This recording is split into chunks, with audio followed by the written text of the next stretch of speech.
강혜신의 오늘의 미국.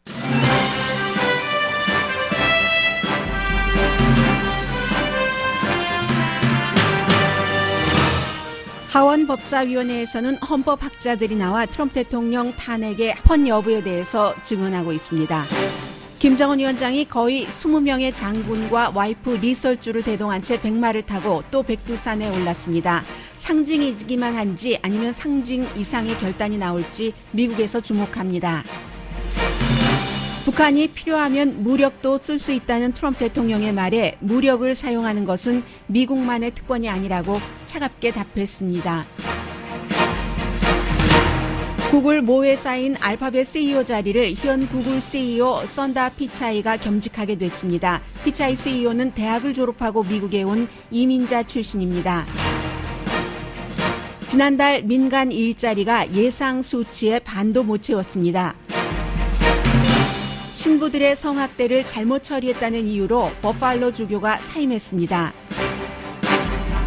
연방 하원이 거의 만장일치로 중국이 위구르족을 학대한다는 것을 비난하는 결의안을 통과시켰습니다. 미국과 중국과의 긴장은 강해집니다. 미국 대통령이 국제 무대에서 다른 나라 지도자들에게 비웃음을 당했습니다. 트럼프 대통령은 자신을 비웃은 캐나다 총리에게 위선적인 사람이라는 말로 작은 보복을 했습니다. 여러분 안녕하십니까? 오늘의 미국 강혜신입니다. 오늘 같은 날은 사실 미국 뉴스를 하기 상당히 힘든 날입니다. 왜냐하면 미국 뉴스의 지금 탑 뉴스가 연방 하원에서 하원 의회에서 법사위원회에서 대통령 탄핵에 대해서 어떻게 할 것인가, 이 탄핵을 하원 정보위원회에서는 여러 가지 증거가 혐의가 충분하다고 얘기를 했기 때문에 그러한 것에 대해서 어떤 혐의, 뇌물 혐의 아니면 의회를 여러 가지 의회 활동을 방해한 혐의 또 반역 혐의 할 것인가에 대해서 탄핵을 할 것인가 말 것인가에 대해서 헌법학자들의 말을 지금 증언을 들어보고 있습니다.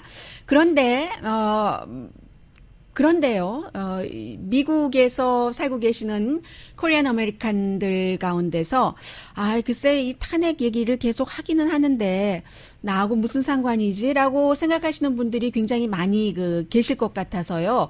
그래서 제가 뉴스하기가 굉장히 힘들다 하고 말씀을 드린 거고요. 그러나, 미국에서 살고 있는 이상, 지금 더군다나 미국 직장을 다니시는 분들도 많이 계시고요. 아니면 자녀를 키우시는 분들도 계시기 때문에 자녀와 이런 미국의 뉴스에 관해서 대화를 나누지는 않는다 할지라도 뭔가를 여러분들께서 미국의 탑 뉴스인데 알고 계시는 거 좋지 않겠어요? 그런 딜레마에 대해서 제가 굉장히 심각하게 느끼는 날이고요. 그런데 아마 여러분들 가운데서 지금 텔레비전이 있으신 분들은 다 한번 돌려보세요. CNN, Fox, PBS, C-SPAN, ABC, MSNBC 전부 이 내용을 생중계할 그럴 정도이기 때문에 미국에서 살고 있는 이상 이 내용이 탑뉴스이기 때문에 알려드린다라는 말씀을 드리고요.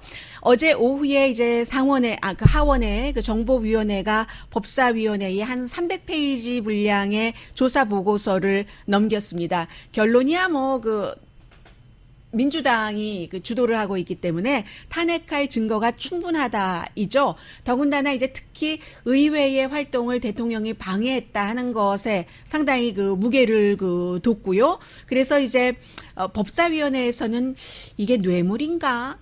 반역인가?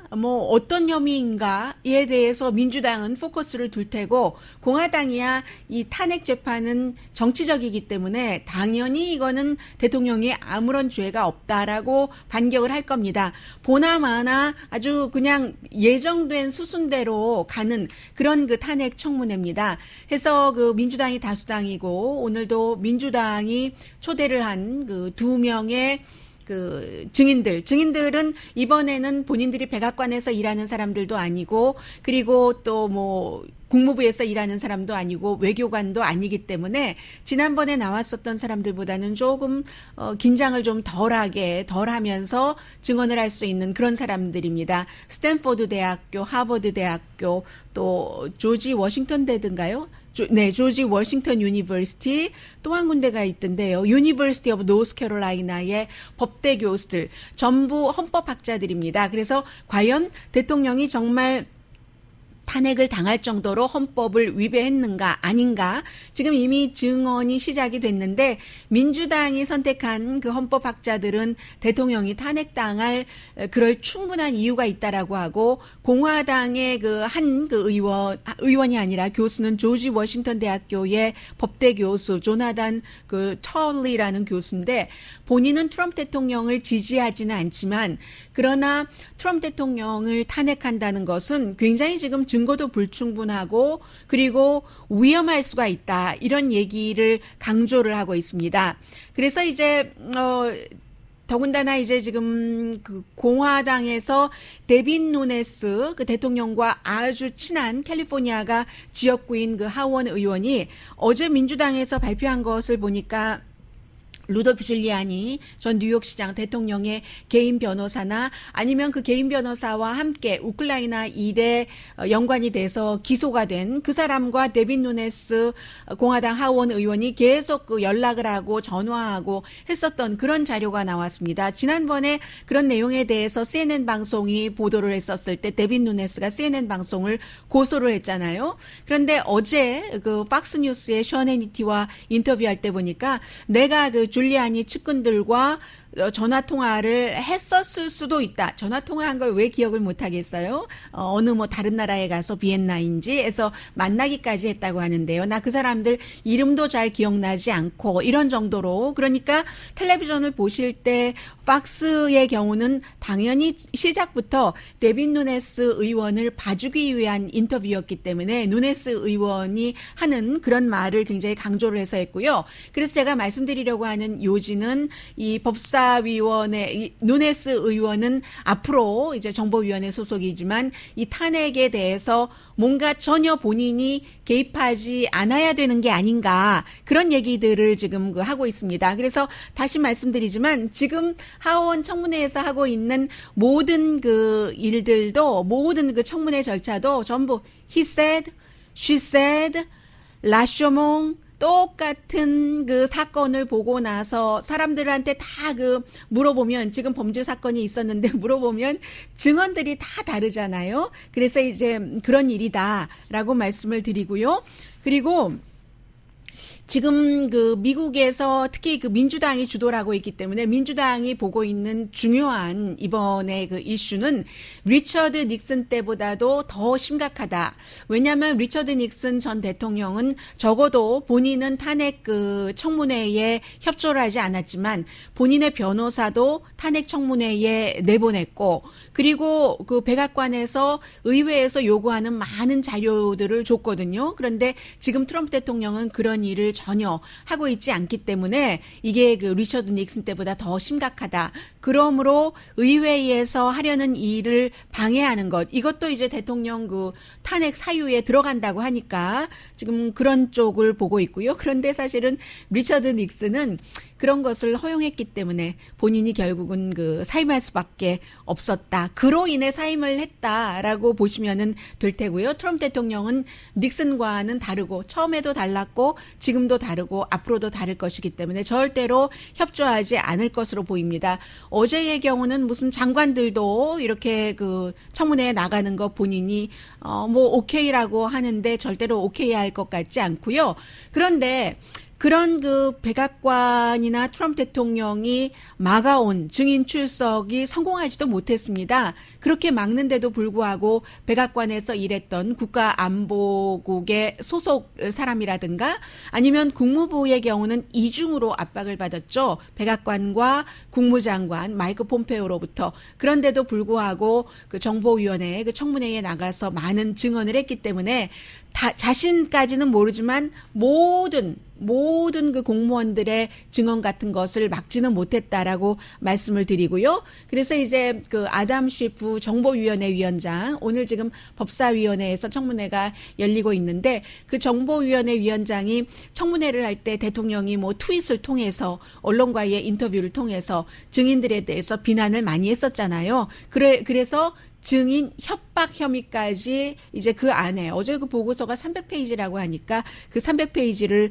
누가 읽어보겠습니까? 아무튼 그런 일이 있습니다. 지금 하버드 법대 교수가 나단 그 펠드먼 교수가 Thank you. 증언을 I 하고 yield 있네요. my time back to the chairman. And my time has expired. I yield back. Before I recognize the ranking member for his first round of questions, the committee will stand in a 10-minute humanitarian recess. 네.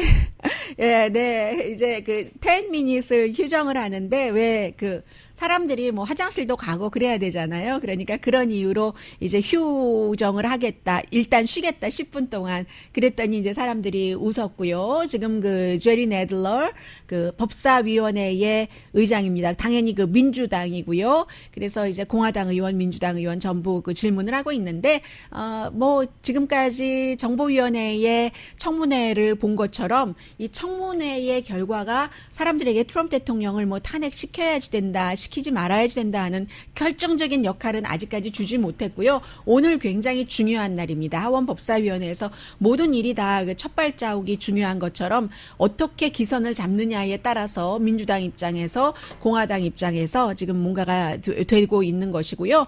그리고 제가 네, 이 내용 하나 더 말씀드리죠. 민주당은 그러면 대통령 탄핵 이후에 다른 것으로 잘하고 있느냐? 결코 잘하고 있지 못하다라고 말씀을 드리고요. 못하고 있다는 얘기는 아니지만 이 모든 탄핵이라든가 중요한 것은 전부 2020년에 대통령이 누가 되느냐. 지금 이제 그 문제 때문인데 민주당 아직도 어제 한 사람이 그 예비선거 후보에서 사퇴를 했는데도 15명입니다. 카멜라 해리스가 사퇴하고요. 트럼프 대통령은 3,000마일 떨어진 지금 런던에서 G7 정상회의를 하면서도 모든 국내 이슈에 전부 트위터로 또 어떠한 그 인터뷰로 관여를 하고 있는데 어제 이제 카멜라 해리스가 사퇴를 할 수밖에 없다고 발표를 했잖아요. 왜냐하면 결국은 딱 두 가지인 거죠.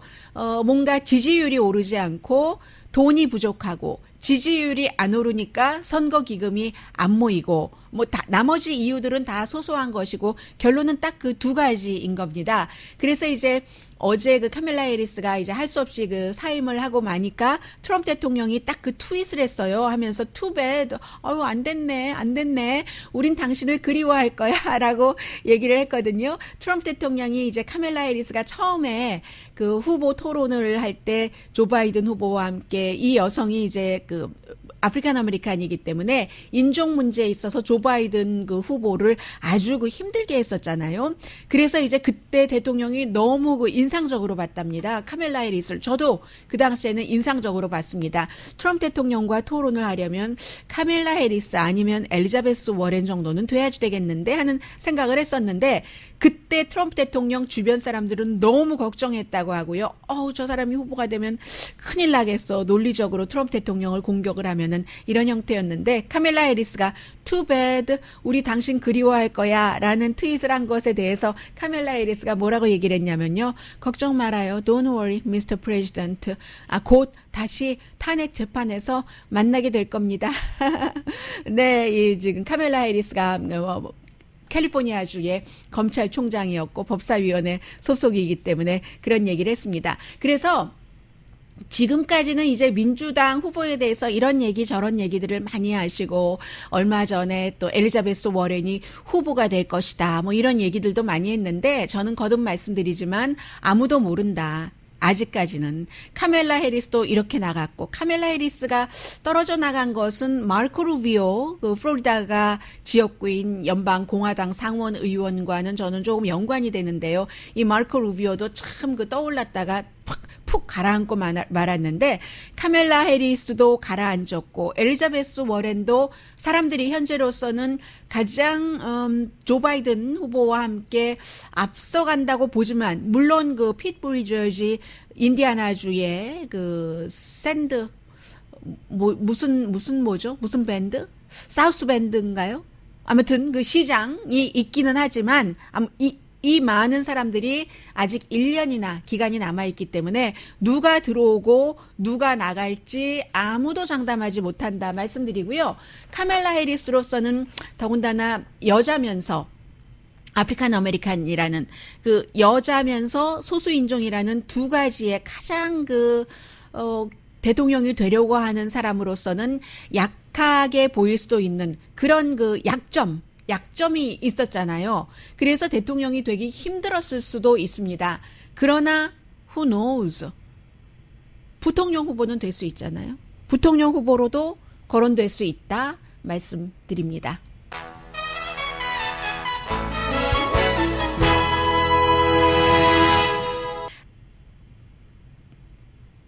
잠시 뒤에는 제가 들어오기 직전에 71장의 사진을 전부 봤습니다. 김정은 위원장이 리설주 여사와 함께 선이요. 뒤도 아니에요. 김정은 위원장의 뒤도 아니고 이렇게 보면은 나란히 돼 있는 것처럼 돼 있는데 그리고 장군들도 제가 세어본 것은 16명. 그 화면에 안 나온 사람도 있을 수 있으니까 글쎄요. 거의 20명 정도는 된다고 봐야지 되는데 2달 만에 백두산을 100마를 타고 김정은 위원장이 두 번째 올라갔습니다. 잠시 뒤에 이 같은 부분에 대해서 그리고 그 트럼프 대통령이 지금 런던에서 활동하고 있는 그 부분에 대해서도 말씀드리겠습니다.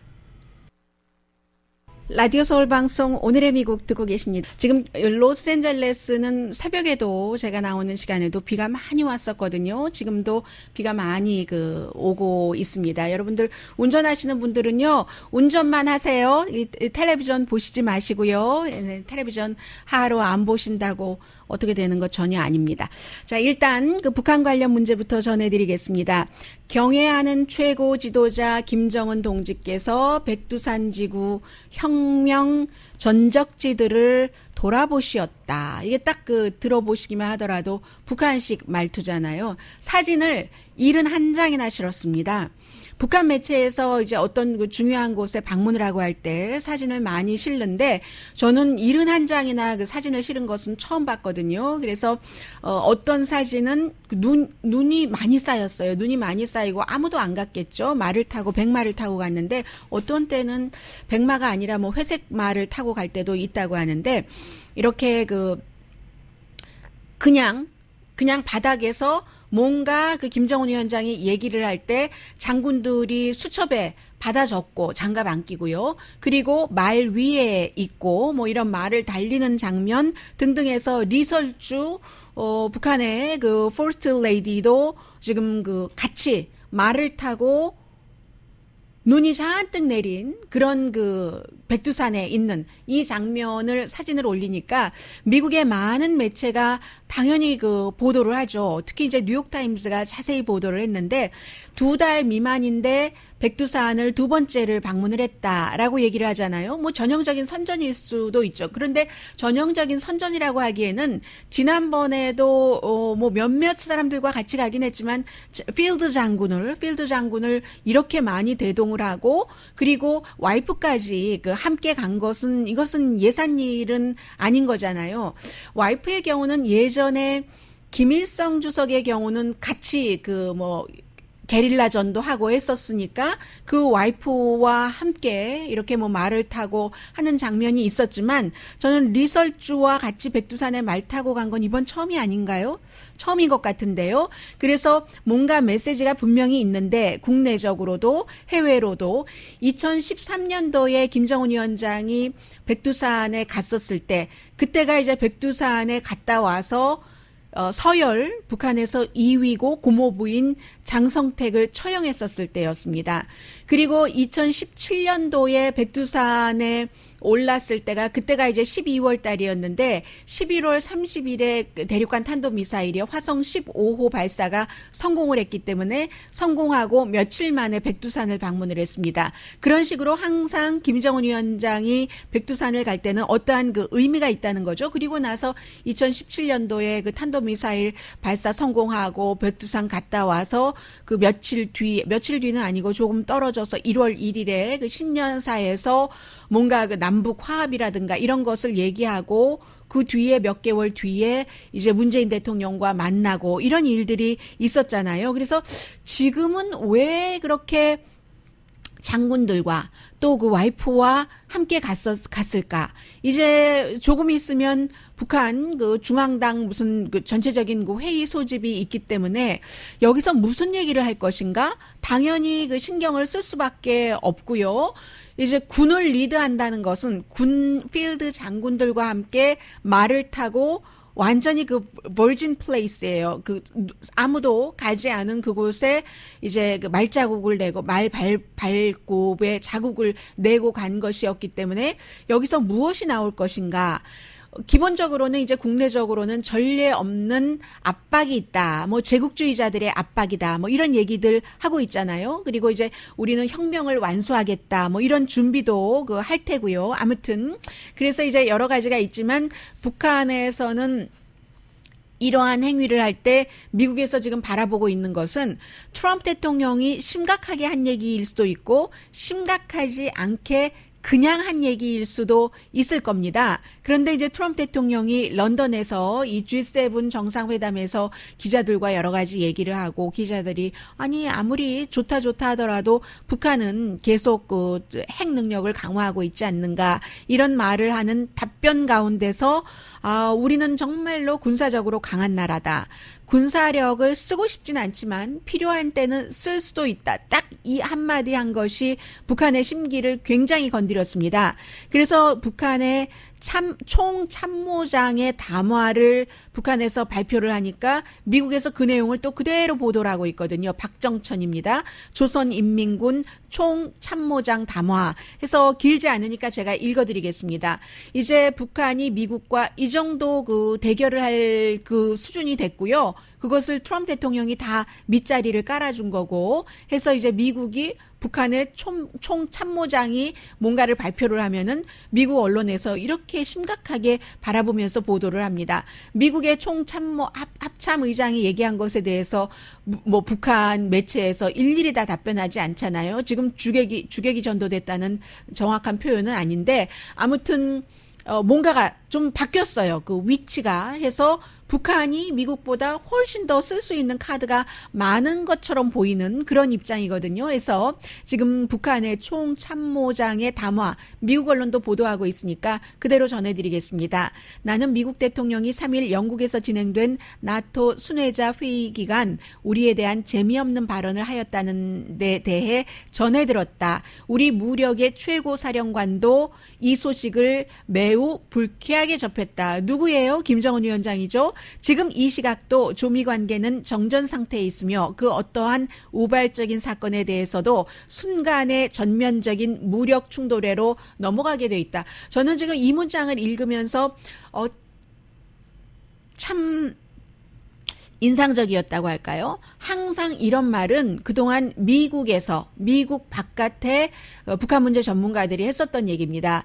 뭔가 북한에서 미국의 의도를 잘못 해석을 하고 그리고 약간의 그 오해의 소지로서도 군사적인 충돌이 일어날 수 있다. 이건 이제 한반도 남북에서도 마찬가지고요. 그런데 이런 말을 지금 북한이 하고 있어요. 미국에 대고 최근 미국 군대는 우리 국가를 겨냥한 심상치 않은 군사적 움직임 등을 보이고 있으며 우리는 이러한 군사적 행동이 조선민주주의 인민공화국의 안전에 주는 영향들에 대하여 분석하고 대처할 수 있는 준비를 하고 있다. 나는 이처럼 위험한 군사적 대치 상황 속에서 그나마 조미 사이에 물리적 격돌을 저지시키는 유일한 담보로 되고 있는 것이 조미 순회들 사이에 친분 관계라고 생각한다. 지금까지 한 번도 트럼프 대통령에 대해서 이러니 저러니 말하지 않았는데 지금 처음으로 트럼프 대통령을 비난까지는 하지 않았지만 그 근접한 지금 표현을 하고 있습니다.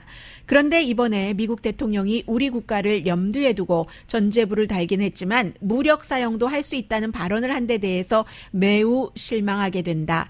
이러한 위세와 허세적인 발언은 자칫 상대방의 심기를 크게 다치게 할 수 있다. 한 가지만 명백히 말해두지만 자국이 보유한 무력을 사용하는 것은 미국만이 가지고 있는 특권이 아니다. 미국이 조선민주주의 인민공화국을 대상으로 하는 군사적 행동을 감행하는 경우 우리가 어떤 행동으로 대답할지에 대해서는 누구나 짐작할 수 있을 것이다. 이에는 이, 눈에는 눈으로 하겠다는 식이잖아요.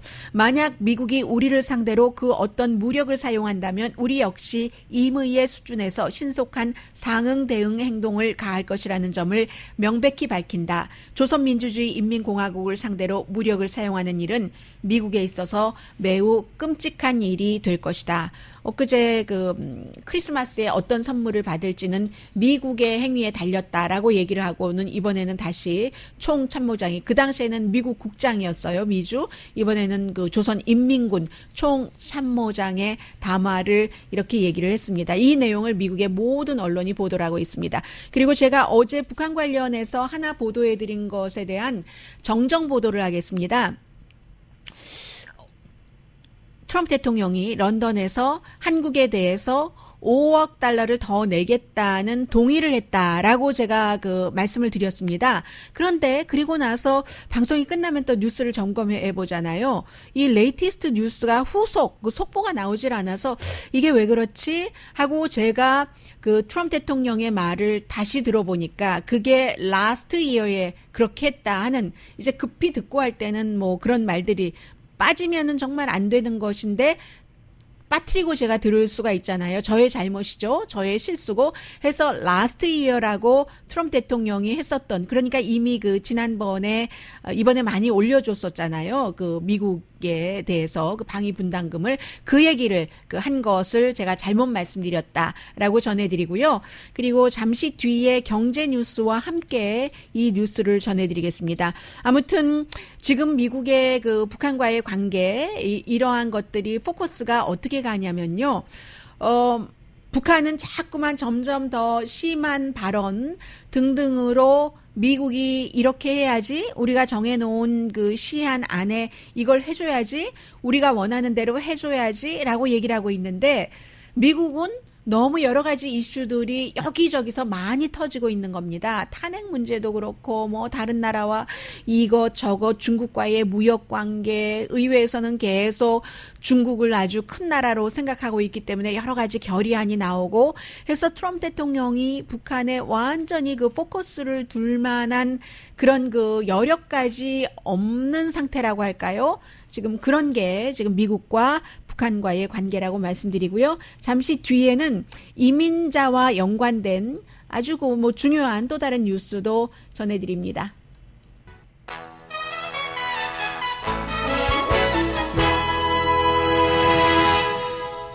라디오 서울 방송 오늘의 미국 듣고 계십니다. 네, 이번 주에 이제 금요일 날이 되면은 정부 자료가 나오고, 이번에 발표된 것은 무디스에서 분석을 한 그런 결과인데, 지난달에 민간 일자리가 6,700개래요. 아니, 줄여도 그렇지 2분의 1로 줄이는 것도 아니고 10분의 1로 줄이면 어떡합니까? 강혜신 씨. 6만 7천 개 일자리가 만들어졌습니다. 전문가들이 15만 개 만들어질 것이다 라고 예상을 했었거든요. 그러니까 생각보다 굉장히 적게 만들어진 거잖아요. 그러면 job 오프닝이 줄어든다 하는 얘기는 실업률이 조금 늘어날 수 있다는 얘기가 되고, 그리고 지금 계속 경기 불황이다, 경기 불황 아니다라는 얘기를 하면서 요즘은 경기 불황이 오지 않을 것이다라는 데에 무게감이 조금 실리고는 있습니다만 완전하지는 않다 하는 것을 이번 자료로 알 수 있겠고요. 노동시간 같은 것이 미국 경제에 있어서 굉장히 경제의 건강함 같은 것을 말해주기 때문에요. 그리고 또 구글 얘기는 제가 이 회사가 대단한 구글이라서 말씀드리는 게 아니라 이민자와 연관이 있어서 말씀을 드리는 건데요. 구글의 이제 코파운더가 2명이잖아요. 이 2명이 구글이 만들어진 때가 1998년이니까 지금 21년 됐는데, 구글의 모회사가 알파벳이고요. 이 알파벳을 만든 레리 페이지하고, 그리고 무슨 브린이죠? 또 한 사람 있잖아요. 세르게이 브린이든가요? 네, 세르게이 브린. 이 두 사람이 21년 동안을 이제 이렇게 저렇게 이끌어오다가 모회사 알파벳의 CEO를 지금 페이지가 했었습니다. 그런데 이 레리 페이지가 공동 창업자들이 의논을 하고, 우리 이제 더 이상 우리가 꼭 있어야지 되겠어 하면서 지금 구글의 구글의 CEO로 있는 선다 피차이라는 사람, 선다 피차이에게 구글의 모 회사인 이 알파고의 CEO 자리까지 다 줘버렸습니다. 그러면서 하는 얘기가 이제 21년 정도 됐으면 성인이야. 건전한 성인으로 자랐으면 독립을 할 때도 됐고, 그리고 구글과 알파고 이 그 CEO가 분리를 해서 따로 이럴 필요가 있지 않다고 생각을 해. 라고 얘기하면서 지금 구글의 CEO에게 알파고의 CEO 자리까지 줬는데, 알파고 이제 새로운 CEO 때문에 제가 이 말씀을 드리는 겁니다. 선다 피차이라는 사람이 2004년부터 구글에서 일했습니다. 그러면 15년 일을 했잖아요. 그럼 그 전에는 이 사람이 어디서 일을 했는가? 인도에서 태어나서요. 그래서 오늘 NPR 방송 같은 데도 뭐 붐바이 이런 데서 굉장히 리포트를 많이 하고 있는데, 인도에서 태어나서 인도에서 이제 가장 그 테크놀로지적으로 엔지니어들이 아주 훌륭한 엔지니어를 많이 키워내는 그런 대학을 졸업을 했습니다.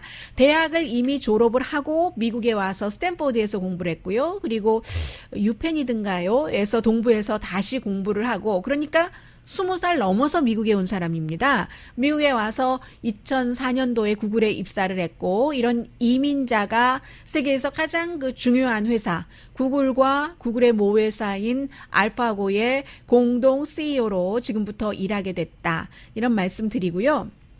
미국은 정말 이민자 없으면, 특히 테크놀로지 분야 다 그래요. 그 사람도 그렇고 그 사람의 아버지도 그렇고 뭐 난민으로 와서 뭐 이 만든 사람들 너무 많잖아요. 여러분들께서 하루 종일 쓰고 계시는 그런 기구 중에서 몇몇은 꼭 그런 사람들이, 이민자들이 CEO로 있는 회사에서 만든 것인데, 아무튼 그 말씀을 드리고 싶었고요. 그리고 이제 이렇게 할 수 있는 것도 구글의 그 창업자 두 사람들이 최근에는 잘 보이지 않았잖아요. 그리고 뭐 날아다니는 자동차가 아니라 본인 얘기로는, 페이지 얘기로는 날아다니는 택시죠. 이런데 본인은 이제 새로운 것에 또 개발을 하고 집중을 하고 하니까 이제 자리 잡았으니까 이제 그 새로운 사람에게 넘겨주는 그런 의미에서 제가 이 구글 말씀을 드렸고요. 그리고 이제 또 하나, 이것은 미국적이라기보다는 뭐 카톨릭적이네요. 한국 분들도 카톨릭 신자가 굉장히 많으신데, 그 스토리는 아직도 끝나지 않은 겁니다. 카톨릭에서 신부라던가 이런 그 많은 카톨릭계의 성학대 같은 것, 버팔로, 뉴욕에 주교가 결국은 사임을 했는데, 사임을 하게 될 때 이제 우리 회사에서 사임할 때 사직서를 제출하면 회사에서 그거를 이제 물론 끝까지 내가 사직을 할 수도 있습니다만 받아줘야 되잖아요. 교황이 이제 선뜻 받아줬습니다. 원래 이 주교가요, 리차드 말론이라는 그 버팔로 주교가 주교의 공식적인 은퇴 연령은 75세랍니다. 물론 여기도 뭐 예외가 있겠지만 75세인데 은퇴를 하기에는 2년 더 남았는데도 사임을 할 수밖에 없었던 겁니다. 이 사람이 2012년도에 주교로 임명이 돼서 2018년도에 말씀드린 지금 뭐 카톨릭계에서 그런 그 스토리가 많이 나오고, 스파트라이트라는 영화 저는 몇 년 전에 아주 좋게 봤는데요. 버스턴이었었죠. 버스턴 교구에서. 그런데 이제 그런 일이 있었을 때 신부인, 비서실장도 신부잖아요. 주교의 비서실장이 비밀리에 녹음을 했고, 그리고 누군가가 옷장 속에서 몇백 페이지라고 하죠. 300페이지 분량의 서류, 이렇게 뭐 신학교에서 아주 부당한 일들이 있었고 한 그런 것에 대한 서류가 나오고 했는데도 이 신부가 아니라 주교가 그것을 처리해 보이겠다 이런 생각을 하지 않고, 이런 일이 드러나면 내 주교 자리가 위태로울 텐데 이렇게 말하는 것을 신부인 비서실장이 녹음을 했고, 그리고는 이제 항상 그 뒤에 절차는 그쪽 그 지역의 언론이죠. TV 방송이 보도를 해서, 그래서 이제 이러한 일들이 있어서 결국은 사임을 할 수밖에 없었고, 프란치스코 교황이 그 사임을 받아들여서 일단은 임시 주교 체제로 갈 모양입니다. 뭐 미국적이긴 하네요. 미국에서 일어난 그 일이고, 미국의 매체에서 가만히 있지 않고 또 미투 무브먼트로 인해서 이렇게 그 주교가 사임까지 하게 됐으니까요. 자, 잠시 뒤에는 미국과 중국, 그리고 트럼프 대통령이 어디 해외에 나가면 미국 대통령이기 때문에 드러내놓고 노골적으로 무시하지는 않지만 홀대를 당합니다. 뒤에서는 어쩔 수 없어요. 대통령 뒤에서는 대통령을 욕을 하는 거예요. 대통령도 욕 먹는 겁니다. 그런데 그런 것이 의미하는 바는 아주 크죠.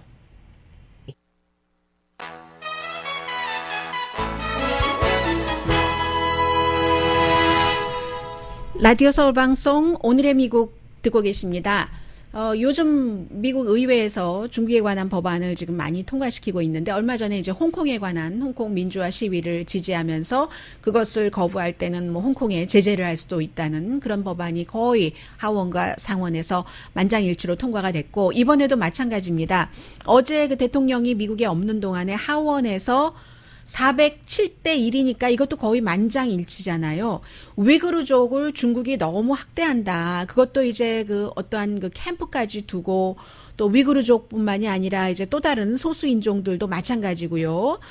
해서 뭐 카자흐족이라든가 신장 지역에 이제 주로 그런 게 있잖아요. 그런 캠프들이 있어서 재교육시킨다. 참 재교육이 무서운 거예요. 국가가 그렇게 함부로 국민을 재교육시킨다 한다는 그런 것들이 그래서 재교육을 시킨다던가 해서 이제 특히 그쪽 지역에 이제 공산당 보스가 뭐 천이안권가 그런 사람 있잖아요. 사람들 가두고 수용소도 만들었고 하는데 또 특히 무슬림들에게는 종교를 바꿔라 이 같은 요구까지 하고 또 공산당에 대해서 감사하는 마음을 가져라 뭐 이런 얘기도 하고요. 그래서 하원에서 이 중국이 이래서는 안 된다. 그렇게 될 경우 우리는 중국에 경제 제재를 하겠다. 어떠한 형태로 경제 제재를 하냐면 인공지능이라든가 아니면 중국이 굉장히 그 필요한 테크놀로지 같은 것을 하지 않겠다. 그 같은 테크놀로지로 위구르족 뭐 이런 그 수감소에 갇힌 사람들을 감시를 하니까 그렇게 얘기를 했습니다. 그래서 상원으로 갈 거고요. 대통령 당연히 이제 그 서명을 할 테고요. 중국에 대해서는 굉장히 압박을 하는 법안이고 이제 법이 되겠죠. 인권에 관한 문제를 얘기를 하면 중국이 제일 그 뼈 아프잖아요.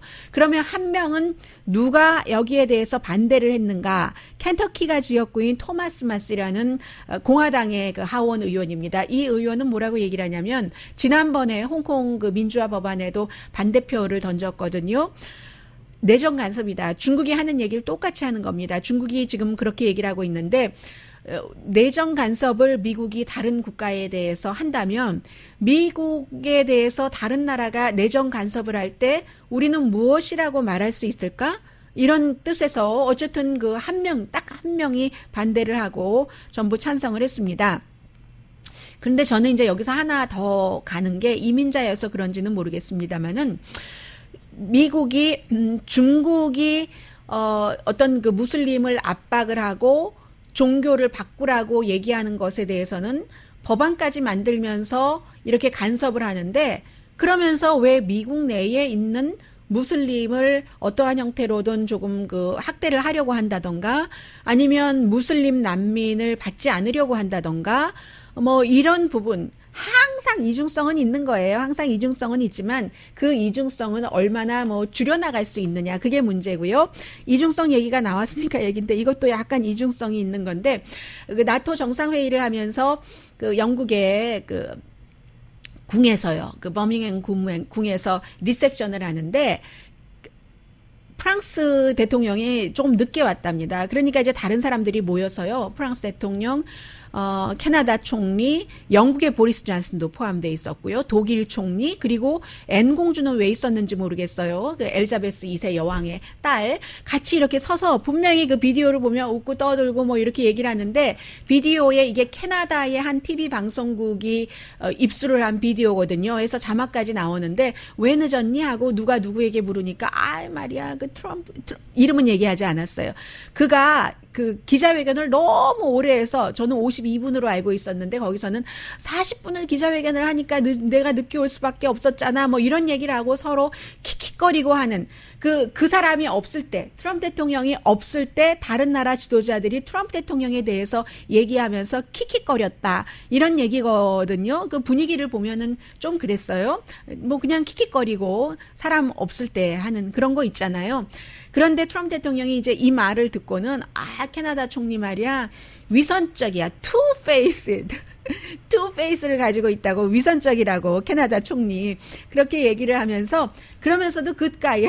트럼프 대통령도 이중적인 말을 했네요. 아무튼 그런 얘기를 했는데 이게 힘으로는 그 앞에서 그 나라 대통령에 대해서 비난을 할 수 없지만 이렇게 트럼프 대통령이 하는 무언가에 대해서 미국에 대해서 세계에서 굉장히 불편해하고 있다라는 말씀 이런 것을 또 다시 회복하려면 오랜 시간이 걸린다고 알려드립니다. 제가 오늘요 하원 법사위원회를요 헤드라인에서 하원 밥사위원회라고 썼어요. 밥 사세요. 오늘 강혜신이었습니다.